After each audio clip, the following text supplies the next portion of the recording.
भगतवाडी या गावातून देवीजवळ गाव आहे छोटंसं 30-35 घरांचं गाव आहे, पण तिथं दारूची दुकाने अनेक आहेत. ती बंद व्हावं यासाठी आम्ही इथंपर्यंत आलेलो आहे. बसस्टँडला महिलाला बसायला जागा नाही, प्रवासाला जायला जागा नाही.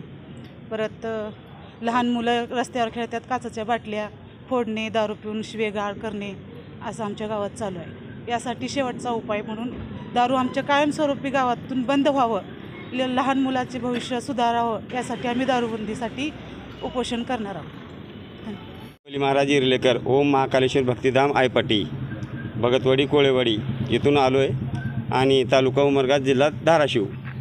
आम्ही कोळेवाडी या गावातून आलो आहे. आमच्या गावामध्ये एक देवीचं मंदिर आहे. त्या मंदिरासाठी भरपूर काही भाविक भक्त येतात जातात, 24 तास तिथे भरपूर पब्लिक असते. परंतु काही त्या ठिकाणी अवैध धंदे चालू आहे. दारू परत पत्ते खेळणे असे बरेचसे काही धंदे चालू आहेत. त्यामुळं आम्ही उमरगा पोलीस स्टेशनला बरेच वेळोवेळी तक्रार केलेली आहे, पण उमरगा पोलीस स्टेशन आमची दाद घेत नाही. बरेच ठिकाणी मी फिरलेले आहेत, आमच्याकडे त्यांचा पोच बी आहे आणि शेवटी कंटाळून आम्ही धाराशिवला आलो आहे आणि धाराशिवमध्ये आम्ही कारवाई केलेली आहे. काय मागणी तुमच्याकडे? मागणी काय बघा साहेब, आमच्यातले जेवढे काय अवैध धंदे आहेत तेवढे बिलकुल बंद झाले पाहिजे. कारण महिलांना इतका त्रास आहे, घरातलं राशन पाणी विकणे, बकऱ्या शेळ्या विकणे, कोंबडे विकणे, परत बाहेरून आले लोक दारू पिऊन चोऱ्या करणे, बायांना मारहाण करणे, शिवीगाळ करणे असा बराचसा प्रकार झालेला आहे. एकही दिवस सुख आणि समृद्धीचा नाही, चांगला एकही दिवस नाही.